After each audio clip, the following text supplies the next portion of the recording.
double. Told him check the stats. Yeah, I got a couple. I don't drive the ball. Now I never fumble. I'm the MVP. Now I feel like Russell. Feel like John Morant. Need a triple double. Told him check the stats. Yeah, I got a couple. I don't drive the ball. Now I never fumble. I'm the MVP. Now I feel like Russell. Yeah, I need it now. Told him on the lay. I've been moving, dog. Yeah, I'm on the way. I don't hear the talk. Don't care what they say. I don't got no patience. I can't ever wait. I've been trying to get it. Running up all these digits. This SV Twizz, the hood blogger, man. You already know how I carry it, man. I keep it raw and uncut on this channel. I hope everybody enjoying their summer and all of that. As we all know, man, this summer is about to be over, man. Over, bro. As fast as it comes is as fast as it go. But we gonna jump into the topics of the day, man. I apologize for taking a while to tap back in. Shout out to everybody that was tuned into the last live. But the first topic of the day is Gillie and Wallo. They give a $75,000 grant to Country Cooking. For those of y'all that don't know who Country Cooking is, so, you know what I'm saying, shout out to her. She's basically a sister from the city of Philly that built her restaurant from the ground up. She started off selling platters out the crib, man. Out the crib. That's one thing that we known for out Philly is you gonna get some good food, bro. You gonna get soul food platters, the yams, the macaroni and cheese and all of that. You know what I mean? She built it from the ground up. But not only did she build it from the ground up, when she finally got her brick and mortar down 22nd Street, it was popping. You know what I mean? It was like really, really popping. People coming from all around the world. But she wasn't your average restaurant owner. She wasn't your average business owner. She chose to put the money back into the community and things of that nature. Then she dealt with some legal issues. And she had like a roller coaster, man. You know, she's human at the end of the day. So it was times that was hard for her. And it was like nobody was helping her out. So Gillie and Wallo took it upon themselves to give her a $75,000 grant. As of now, she got her food spot in a fresh grocer out West Philly, back City Line Ave. You know, so if y'all local or y'all cutting through the city, make sure y'all check it out and go support. And, you know, at the end of the day, we got to salute Gillie and Wallo for taking that step. You know, knowing that not only is she a business owner, but she chose to put the money back into the community, paying for people proms, putting her employees on vacation and things of that nature. So salute to Gillie and Wallo for that. We always hear about the negativity, but the positivity never gets touched up on, man. So I felt as though that was very important to touch up on. Other than that, man, in the streets of Philly, a lot of drama, man. A whole lot of drill shit, bro. Like, this drill wave is ugly, bro. Like, these young boys is really wrecking stuff, bro. They wrecking stuff. As far as, I'm pretty sure a lot of y'all saw in the news where it was a group of children. They attacked a 70-plus-year-old man. These kids was ranging from like the age of 12 to the age of 17. Roaming on the streets of Philly, man. Middle of the night. That's just how it is out Philly and every hood around the world.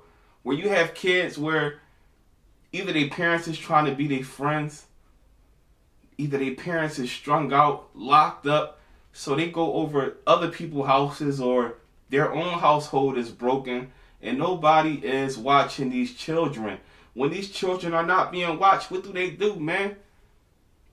The things that they do that's negative, it feels fun to them. Our age, man, when we was that age, it was Ding Dong Dixie, Manhunt, Catch a Girl, Freak a Girl, Tag, football. Nowadays, these young boys, these little girls, you cut through the hood, you don't see little girls jumping double dutch. You don't see the young boys in the court playing basketball. They outside active and they doing serious things. They out taking money. They out bringing physical harm to senior citizens. No respect.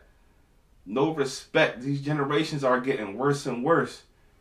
So like I said, we got the drill wave, and then under the drill wave, the drill wave people are having kids.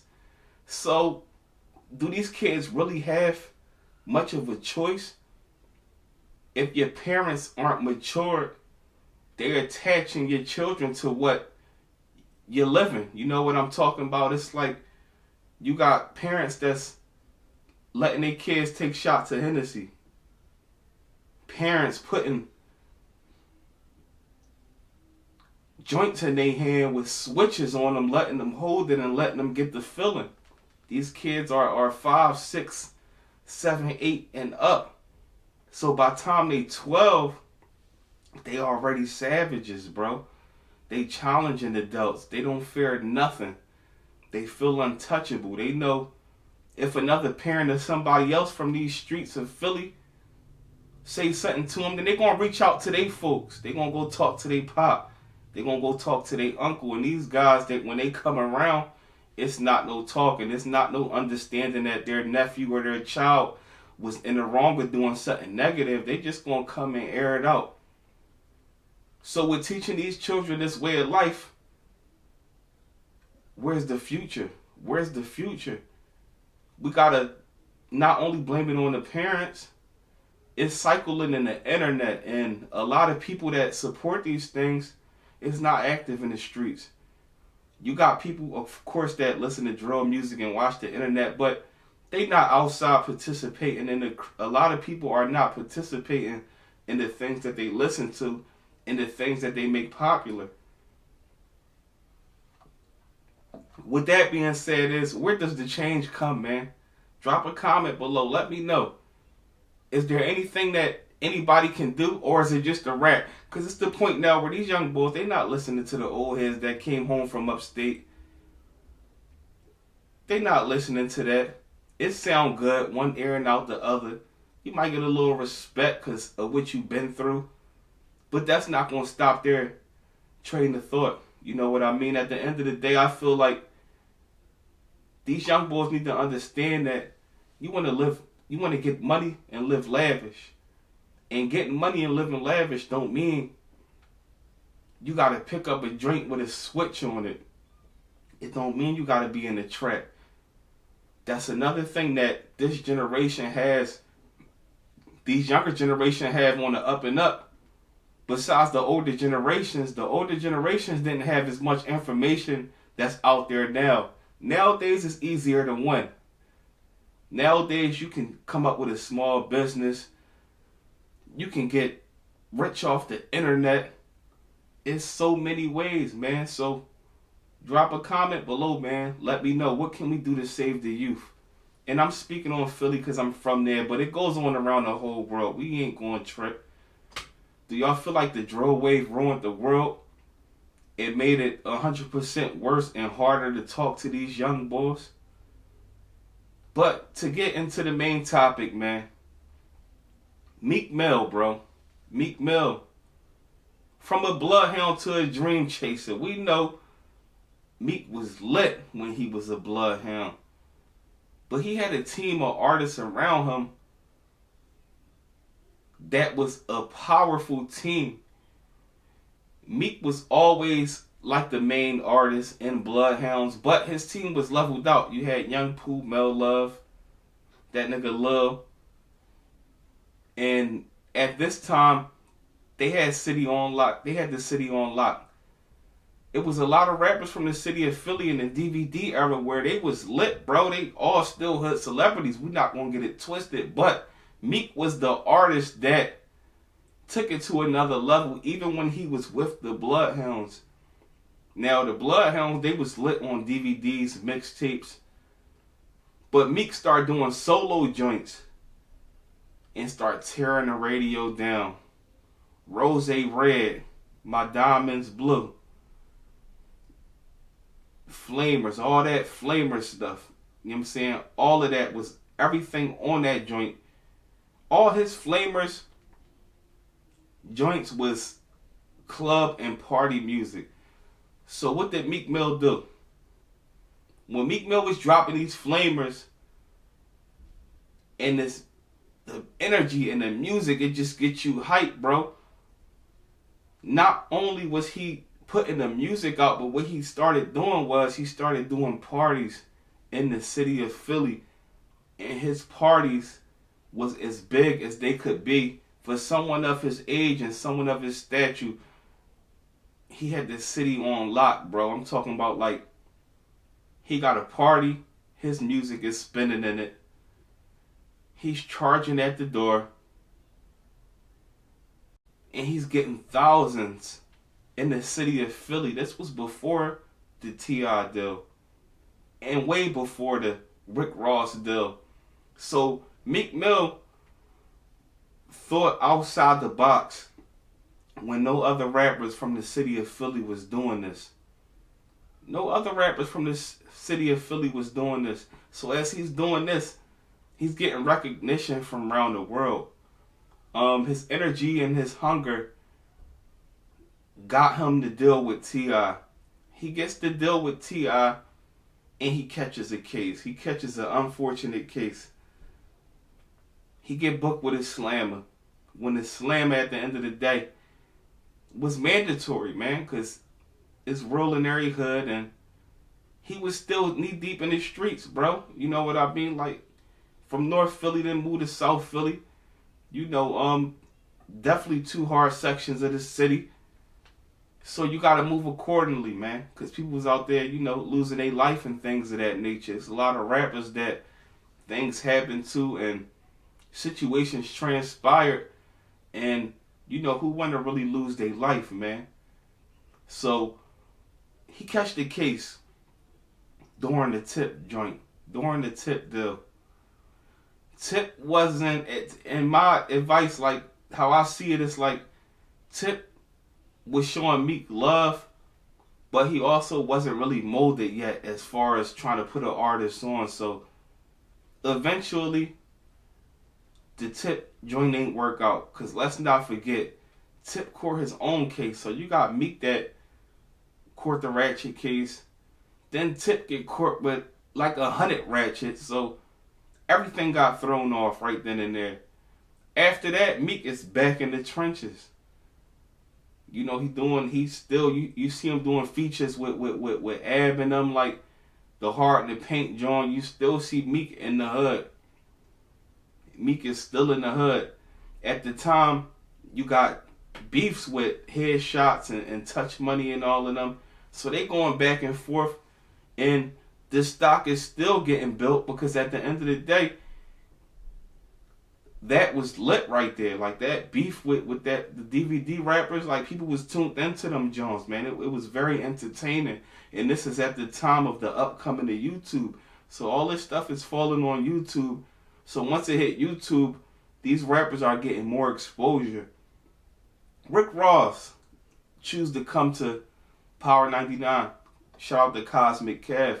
And he wanted to know who was the hottest rapper in the city of Philly. Kev gave it the crown to Meek, which Meek well earned that. Meek was lit. He was a hood celebrity. He put in a lot of work.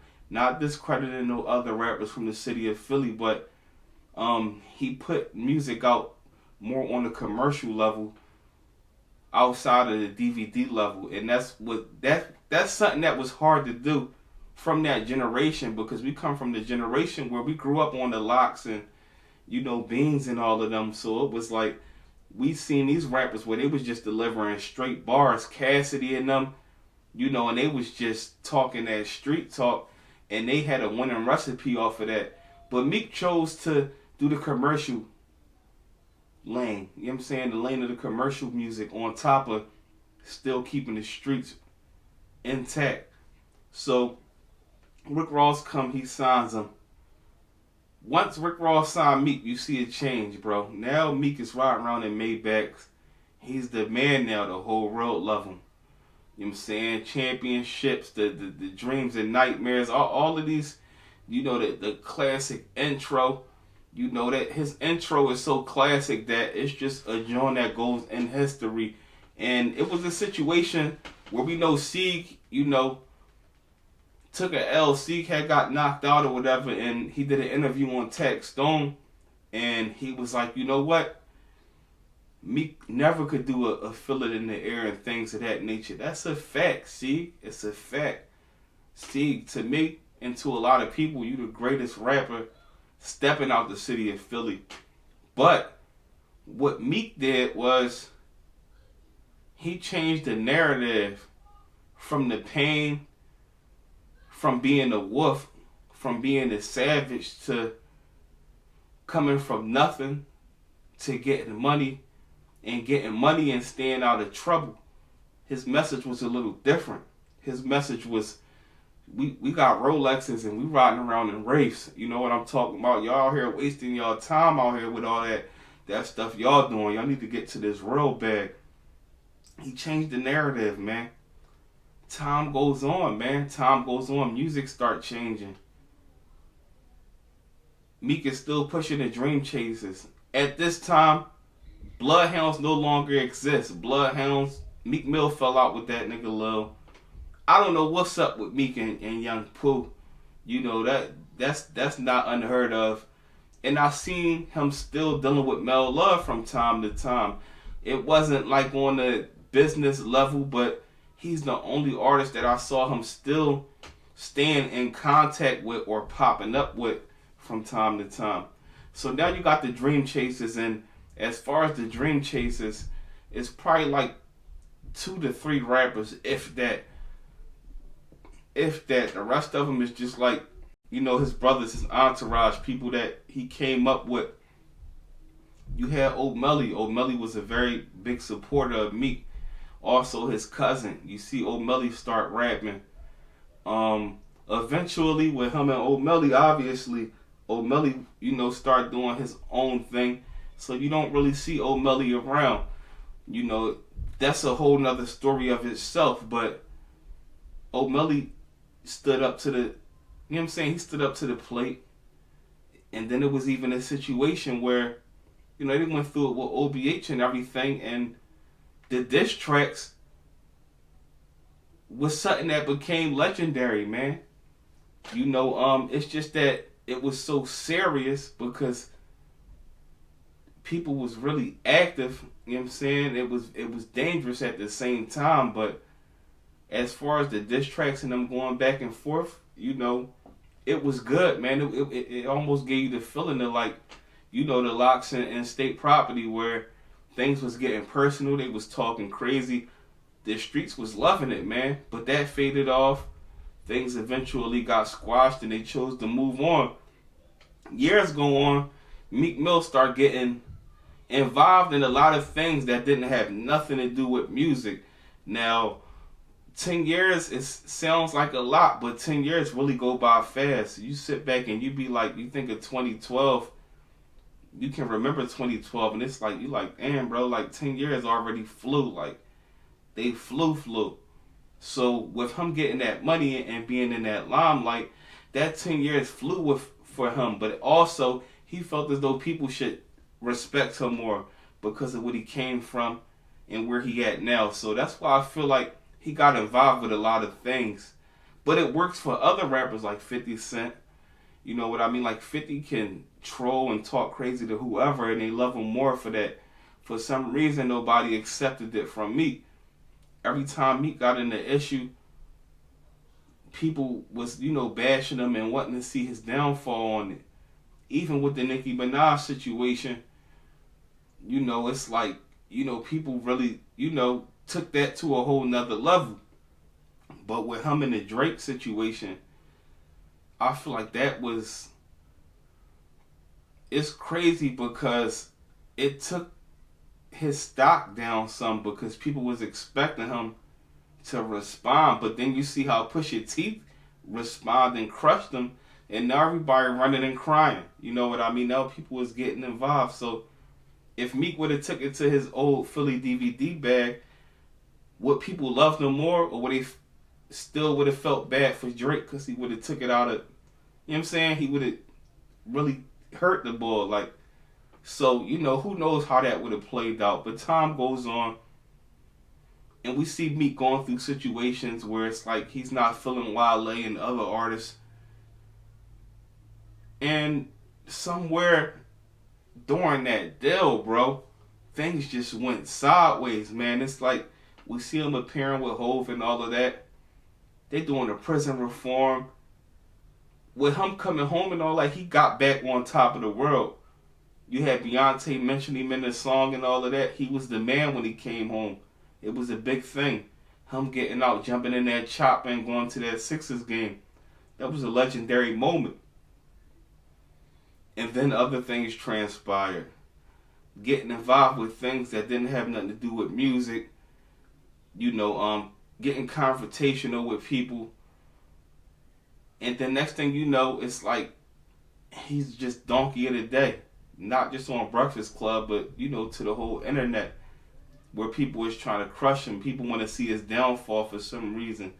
So now we at the point where it's clear with him and Rick Ross and the deals and everything not working out. The Rock Republic and all that is supposed to be over and all of that. So now it's like, not Rock Republic, Rock Nation deal and everything is all supposed to be over with. So now people is looking like, Meek is off now. Nothing is working out for him. Is that a fact? Or is it the fact that Meek understood that he had hired people that was, trying to control him and he got out of it before it was too late? Is it that he want to control his soul again? We got to look at it like this. Dealing with these big names and these $1 billion guys, it's a lot that comes with that. It's a lot that comes with that. Meek was in the game long enough. He might want to, be a regular guy again and take advantage of his own situation. All Meek got to do is either put fire music out, get back in the lab, fire music, and not have yes men around him. He needs some people that's going to be like, no, that's not, we need some more energy on that song. You're not putting your all into it. Or he needs to do things like, get involved with like movies and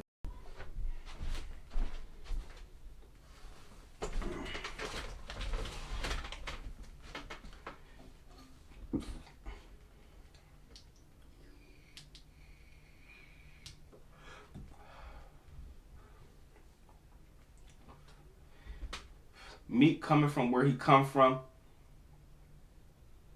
Philly got a love and hate relationship, but we still want to see you win, bro. We know it's a lot on your shoulders, but it's a lot on everybody's shoulders. Regardless of the fact, you ain't broke, bro, so it's not over for you. We not going to sit around and be sobbing about it. You just got to figure it out, Meek. You going to have a lane that you got to take, and you going to have to execute it all the way. We've seen a lot of artists do it. 50 Cent, G-Unit. Music start falling off. Now look at 50. You the main player in this, bro. So you have to use your name and use your hustle like you used to back in them Flamers days, back in them Bloodhound days, man. It's definitely not going to be over. But at the end of the day, that's all I got on the Meek Mill topic, man. But y'all know how we carry it, man. This SV Twizz, the Hood Blogger. You know what I'm saying? Make sure y'all drop a comment below. Let me know what y'all think. And I know it was a quick sum up of the story. I can't break the whole story down. Like, you know what I'm saying? That joint take time. But that was just a quick phase through of things that happened from, me coming from the bottom to getting where he at into what's going on today. But other than that, man, it's SV Twizz, the Hood Blogger. You already know. Thanks for tuning in, man. Next episode on the way ASAP. You already.